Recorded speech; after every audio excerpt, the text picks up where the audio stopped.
Hi everyone, it's me Giovanni, and today I wanted to make this video about FNAF.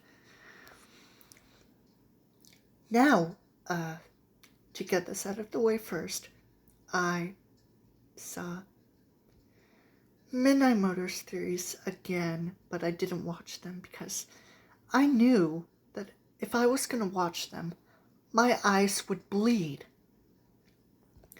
My ears would be tired. And my mind would be fried just from hearing and seeing everything.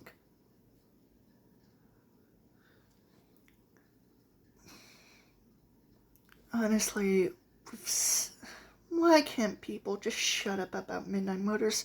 It's already been solved many times, especially by Siri Squawks. Michael Afton is the runaway. Midnight Motors is about the Aftons. The Crown Child already died, so it would be necessary for him to be the runaway.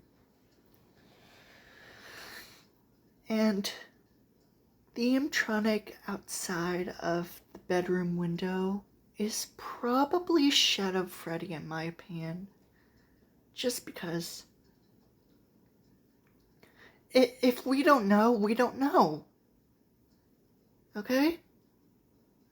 I'm getting tired of this. Really. Anyway. So,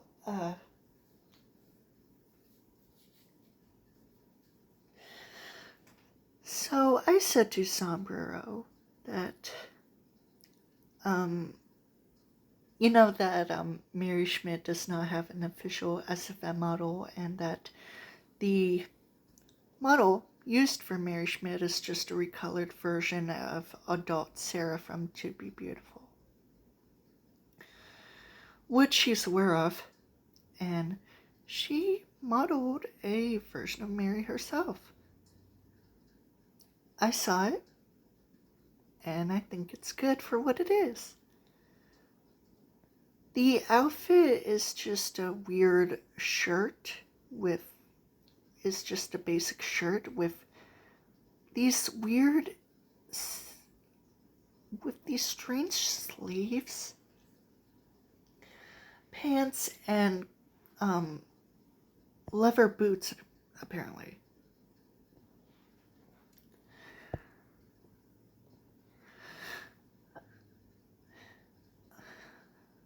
Her face, her hair, and her freckles are nice, really nice, and I like it for what it is. It's not perfect, but at least it's doable.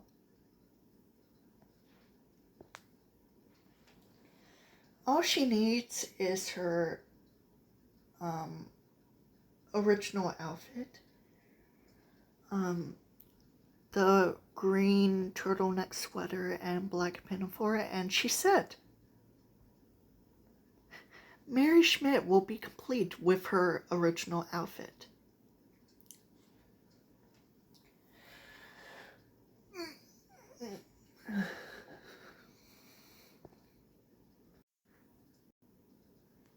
Now, I just wanted to show this. A 1960s pinafore dress and a matching sweater. This looks so cute, and I would totally see Mary wearing this. Not only is the outfit green and black,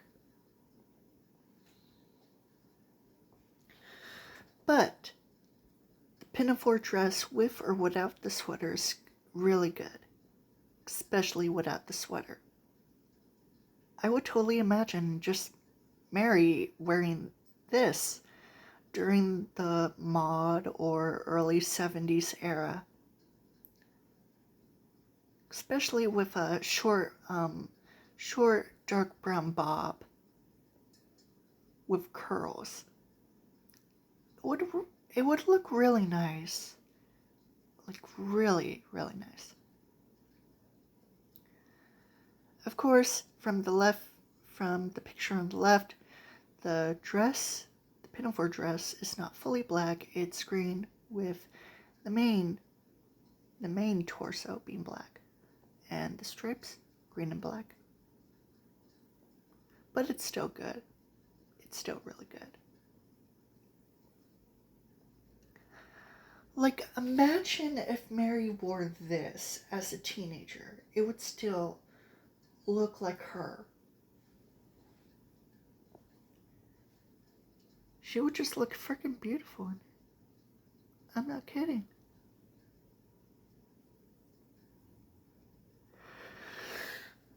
Now, so Five Nights at Candy's vaguely takes place in Texas, or at least in Pop Goes. Pop Goes takes place in Texas. And with that, Five Nights at Candy's takes place in Texas as well. Not sure. But if it did, you know what? That's fine. That's totally fine with me. Because similar to Utah, Wyoming, and other states, it has some sort of Western or country vibe to them. And I like it. I like it for what it is.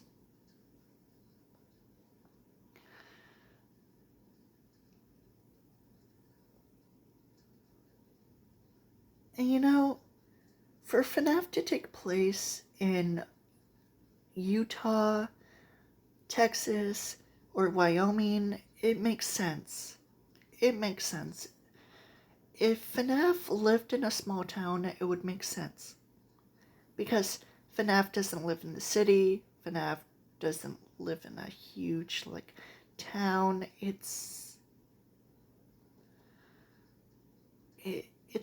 It would be small. Small. And cozy, at least. Ooh.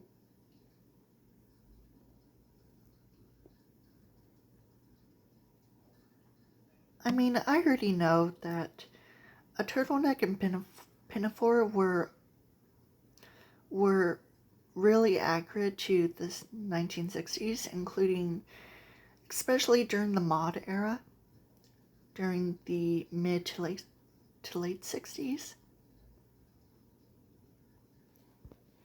Sometimes it's either called a suspender dress or a jumper. And you know what? That's fine.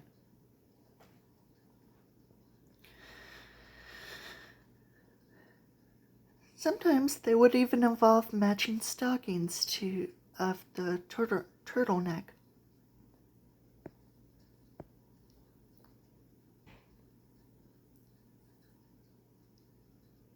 Yep.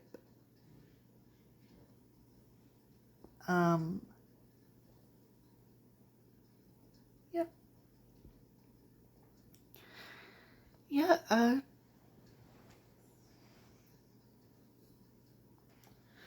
turtlenecks and pinafore are really accurate to the 1960s and 70s. If I'm being honest. Okay, you know what? If Mary was born in the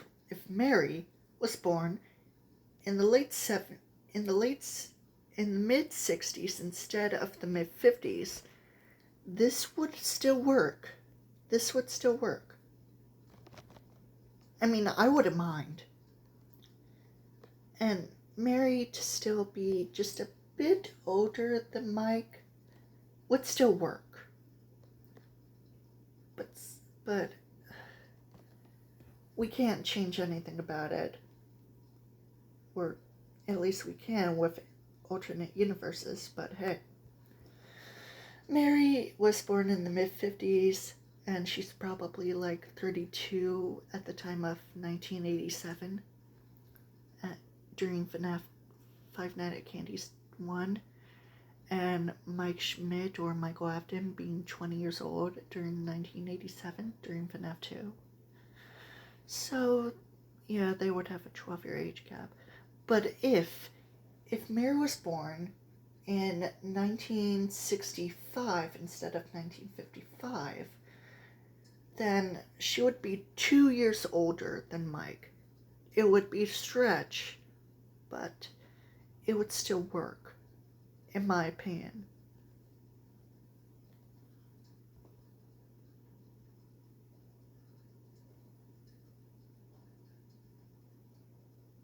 I mean, no wait. Yeah, yeah, yeah, that would work. That has worked before with like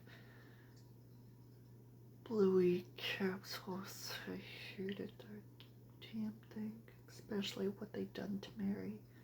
I mean, I don't mind making Mary a bisexual character. I mean, that's fine, but her design, was absolutely hideous. I hated it.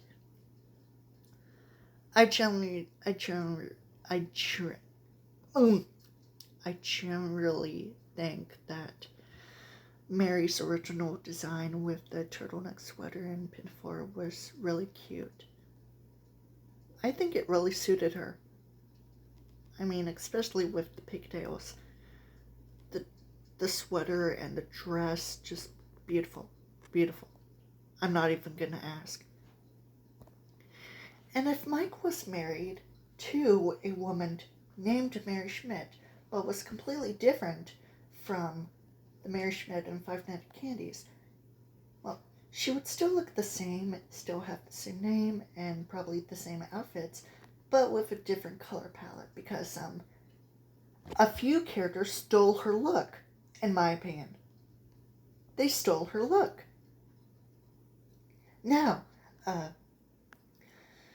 it's kind of hard for me to have Mary Schmidt in of her colors, but if I had to guess, it would be.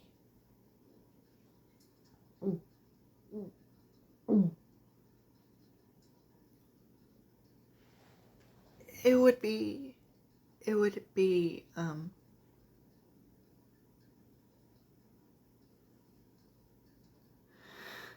You know what? You know what? A white turtleneck with a light blue pinafore. That would be. That would be. That would be nice. Would that be nice? Maybe. I don't know. I mean, Zombie had Mary in this like white shirt and blue pinafore uniform for for her job at Candy's Burgers and Fries, and you know what? That's nice. That's really nice. Would I imagine Mary in other colors of her turtleneck and pinafore? Maybe, but I'm still sticking with the green and black color palette. It's nice. It's really nice. And it's accurate. And considering that other female characters, children that wore the same outfit as Mary and probably looked similar to Mary, it it wouldn't be a surprise for anyone else to wear the same thing or look similar to Mary, like Charlie, Emily, and Cassidy. And that's fine, but still, I just feel like people just. I'm getting ahead of myself, but yeah, Mary's outfit of a turtleneck and pinafore is accurate to the 1960s and probably even the 1970s. Um,